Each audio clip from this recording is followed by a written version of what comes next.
Now you're watching New Indian TV. எனக்கு அன்பான சகோதர சகோதரிகளே, ஆண்டவராய் இயேசு கிறிஸ்து நாமத்தில் உங்கள் அனைவரையும் வாழ்த்தி வரவேற்கிறேன். இன்றைக்கான தினவசனம் ரோமர் 12ஆம் அதிகாரம் 15ஆம் இறைவசனம். சந்தோஷப்படுவர்களுடனே சந்தோஷப்படுங்கள், அழுகிறவர்களுடனே அழுங்கள், கர்த்தருக்கு மகிமை உண்டதாக. இன்றைக்கு ஆண்டவர் இந்த தினவசனம் மூலியமாக மற்றவர்களுடைய உணர்வுக்கும் நாம் மதிப்பு தர வேண்டும் என்று கற்றுக் கொடுத்தார். ஏன் அவரும் அதை செய்தும் காட்டினார். லாசருவை உயிர்த்தெழுப்பப்படும் போது மார்த்தாள் மரியாள் ரொம்ப மனம் கலங்கிய போது ஆண்டவரை இயேசு கிறிஸ்துவும் கண் கலங்கினார். உடன் பிறந்தவர்கள் இழந்து தவிக்கும் அனைவருக்குமே இந்த அனுபவம் உண்டு. எனக்கு பிரியமானவர்களே, இன்றைய காலகட்டத்திலே அனுதாபம் என்பது யாருக்கும் தெரியாமல் போய்விட்டது. அனுதாபம் காட்டுங்கள். மற்றவர்கள் நம்மிடமிருந்து எந்தெந்த விதத்தில் வித்தியாசமாக இருக்கிறார்கள் என்பதை பூத கண்ணாடியை வைத்து பார்த்து கொண்டிருந்தால் அந்த வித்தியாசங்கள் எல்லாம் குறைகளாகத்தான் தெரியும். ஆனால் அவர்களை நாம் மட்டமாக பார்க்க ஆரம்பித்துவிடும். இப்படிப்பட்ட எண்ணம் நம் மனதில் துளிர்விட ஆரம்பித்தால் மற்றவர்கள் மீது நமக்கு எப்படி அனுதாபம் வரும்? இதை தான் இந்த வசனத்து மூலமாக நாம் கற்றுப்போகிறோம். மற்றவர்களுடைய உணர்வுகளுக்கும் மற்றவர்களுடைய சூழ்நிலையும் புரிந்து நடந்து கொள்ள வேண்டும். அதை தான் கடலை நேசிக்கிற மக்களுக்கும் அது தேவை, மிகவும் அவசியம்.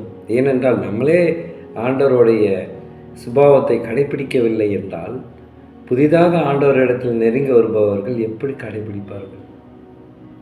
இதை ஆண்டவர் எனக்கு தெளிவுபடுத்தினார். இதை ஆண்டவர் எனக்கு உணர்த்தி கொண்டே இருக்கிறார். அனைவருக்கும்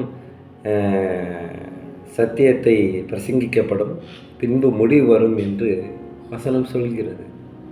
ஆனால் சத்தியமே உண்மையாக இருப்பது தான், கடமையாக இருப்பது தான், அனுதாபம் காட்டுவது தான்.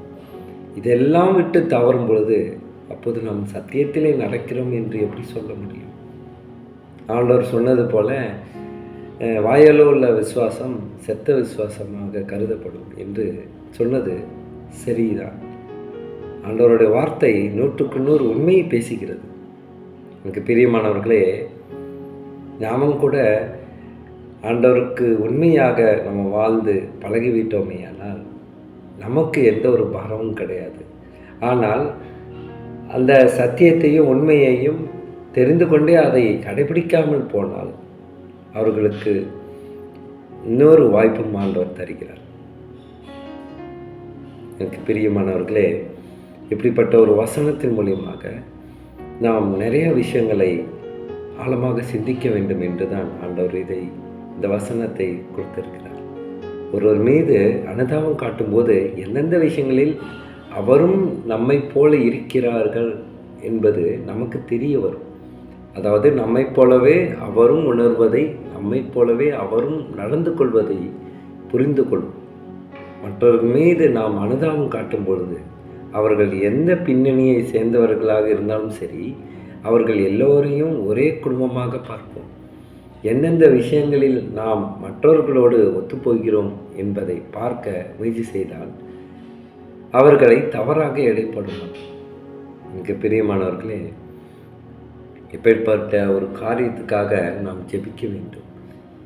அனுதாபம் படாமல் இருக்கும் சகோதர சகோதரிகளுக்காக அவர்கள் மனம் மாற வேண்டும் என்று நான் ஜெபிக்க வேண்டும். அனுதாபம் காட்டும்போது மற்றவர்களை மதிப்பு மரியாதையோடு நடத்துவோம். அவர்களுக்காக நாம் ஜெபிப்போமா? ஸ்தோத்திரம் கர்த்தாவே, துதிக்கிறோம் எங்கள் அன்பு நேசரே. அப்பா, அனைவரும் அனுதாபப்பட வேண்டும் ஆண்டவரே.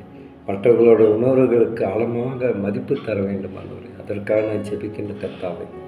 அப்பா, அநேக சகோதர சகோதரிகளுக்கும் இந்த ஒரு சுபாவம் இல்லாமல் போனதை நினைத்து வருந்துகிறோம் ஆண்டவர். அவர்களை எல்லாம் நீர் மனம் மாறச் செய்யும் ஆண்டவர்.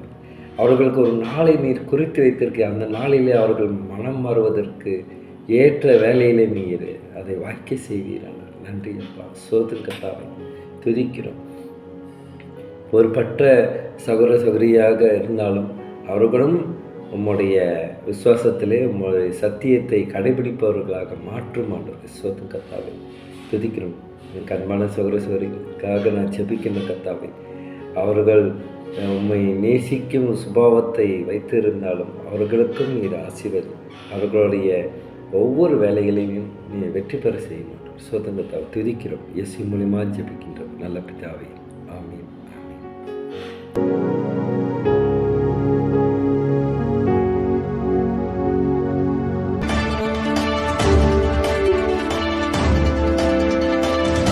Now you're watching New Eden TV.